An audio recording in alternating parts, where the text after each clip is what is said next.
Қызыл телпек. Ертеде кішкентай бір сүйкімді қыз өмір сүріпті. Анасы оны өте жақсы көреді екен. Әжесінің де ең сүйікті немересі еді. Бірде әжесі немересінің туған күніне қызыл телпек сыйлапты.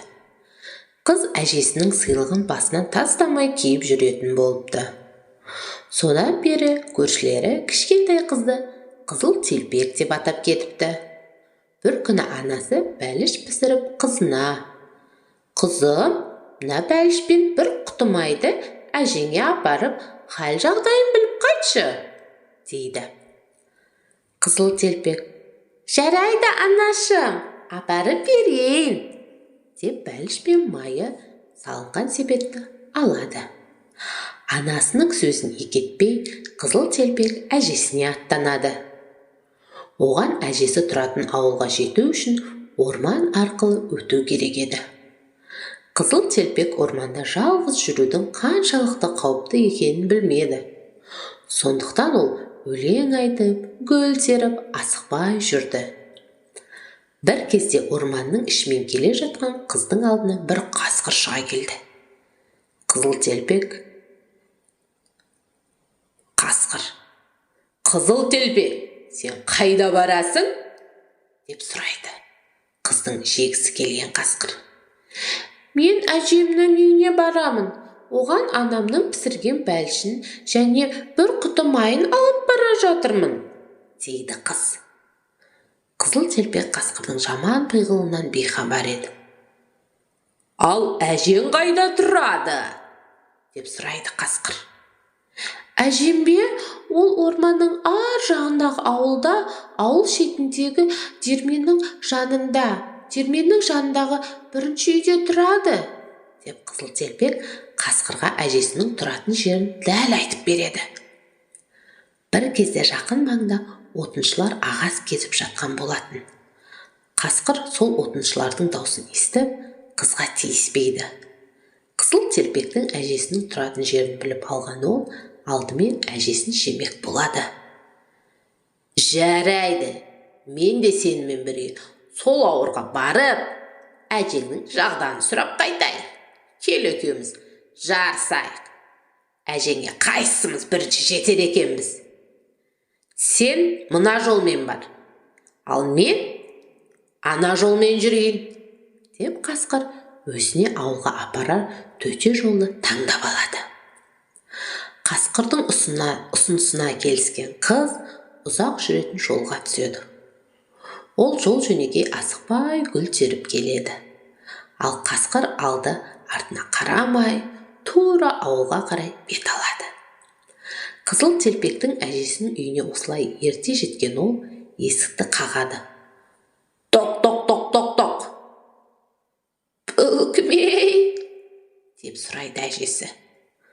Қасқыр даусын жіңішкеретіп: «Әжей, бұл мен ғой, немере қызың, қызыл телпек. Мен сізге қонаққа келдім. Анамның пісірген бәліш пен бір құрт майын ала келдім», дейді. Бұл кезде ауырып, төсек тартып жатқан әжей шынымен немересі келген екен деп ойлап: «Айналайын қызым, тұтқаның жанындағы жіпті тартсаң, есік ашылады», дейді дауыстап. Қасқыр жіпті тартып қалады. Сол кезде есік ашылады. 3 күн аш жүрген қасқыр баса көктеп кіріп келеді. Аш қарақтанып бірден әжейді бас салады да бүтіндей жұта салады. Содан соң есікті жауып, басына әжейдің қалпағын киіп, көзіне көзілдірігін тағып, төсегіне жатады да қыздың келуін күтеді.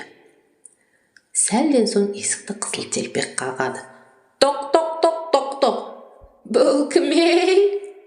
дейді жуан даусымен тойып алған қасқыр. Қыз гүрілдеген дауысты естіп, қорқып кетеді.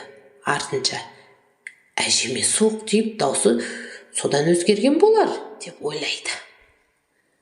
«Бұл мен, сіздің немереңіз қызыл телпекпін. Мен сізге анам жіберді. Бәліш пен бір құты май алып келдім. Қасқыр даусын өзгерте қойып, жіңішке дауыспен: «Тұтқанның жанындағы жіпті тарта қой, қызым. Сонда есік ашылады», дейді. Қыз жіпті тартады, есік ашылып, үйге кіреді. Көрпемен бүркеніп жатқан қасқыр оған: «Қызым, себеттің үстелдің үстіне қойып, өзің менің қасыма келе ғой», дейді. Қызыл телпек бәлішпен май құйылған құты салынған себетті үстелдің үстіне қойып, қасқырдың жанына жақындайды. Қасқыр енді: «Жолдан келген шаршаған боларсың, қасыма кеп жата ғой», дейді. Әжем деп ойлаған қызыл телпек қасқырдың жанына жатады. «Әже, сіздің қолыңыз неге үлкен?» деп сұрайды. «Сені қатты құшағыма басу үшін, қызым».